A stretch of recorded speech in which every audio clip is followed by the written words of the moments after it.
एक बार भगवान जगन्नाथ अपने भक्तों के प्रेम को देखकर बहुत भावुक हो जाते थे। जगन्नाथ मंदिर में हर दिन सैकड़ों प्रकार के भोग चढ़ाए जाते थे। भगवान सोचते थे कि जो भी प्रेम से चढ़ाया गया है उसे स्वीकार करना उनका कर्तव्य है, इसलिए वे रोज हर प्रकार का प्रसाद ग्रहण करने लगे। धीरे धीरे इतने प्रकार के भोजन से उनके शरीर में असंतुलन होने लगा और उन्हें तेज बुखार और कमजोरी महसूस होने लगी। लेकिन वे अपने भक्तों का दिल नहीं तोड़ना चाहते थे, इसलिए किसी को कुछ बताया नहीं। उसी समय एक छोटे से गांव में रहने वाली एक गरीब वृद्धा थी जो भगवान को सच्चे मन से याद करती थी। एक रात भगवान उसके सपने में आए और बोले, माँ, मुझे बहुत कमजोरी हो गई है, तुम तुलसी और अदरक का काढ़ा बनाकर मेरे लिए लेकर आओ। वृद्धा सुबह उठते ही तुरंत काढ़ा बनाकर मंदिर की ओर चल पड़ी, लेकिन मंदिर के दरवाजे पर खड़े सैनिकों ने उसे रोक दिया। उन्होंने सोचा कि ये साधारण सा काढ़ा भगवान को कैसे चढ़ाया जा सकता है, और उन्होंने उसे अंदर जाने नहीं दिया।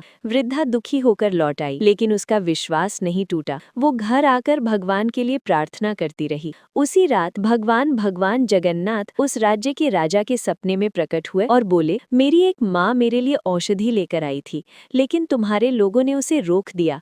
मैं उसी काढ़े से ही ठीक हो सकता हूँ। राजा घबराकर तुरंत उठा और सुबह होते ही उस वृद्धा को ढूंढ निकाला। उसने हाथ जोड़कर उससे क्षमा मांगी और स्वयं उसे मंदिर तक लेकर गया। इस बार वृद्धा के हाथों से भगवान को वो काढ़ा अर्पित किया गया। जैसे ही भगवान ने उसे स्वीकार किया, उनकी कमजोरी दूर हो गई और वे स्वस्थ हो गए। तब से मंदिर में ये परंपरा शुरू हुई कि भोग के साथ साथ सादगी और श्रद्धा से बनी औषधि भी अर्पित की जाती है। सीख: सच्ची भक्ति में दिखावा नहीं, भावना होती है। भगवान को महंगे भोग से नहीं, सच्चे दिल से जीता जा सकता है। अगर आपको ये कहानी अच्छी लगी तो जय जगन्नाथ जरूर लिखें।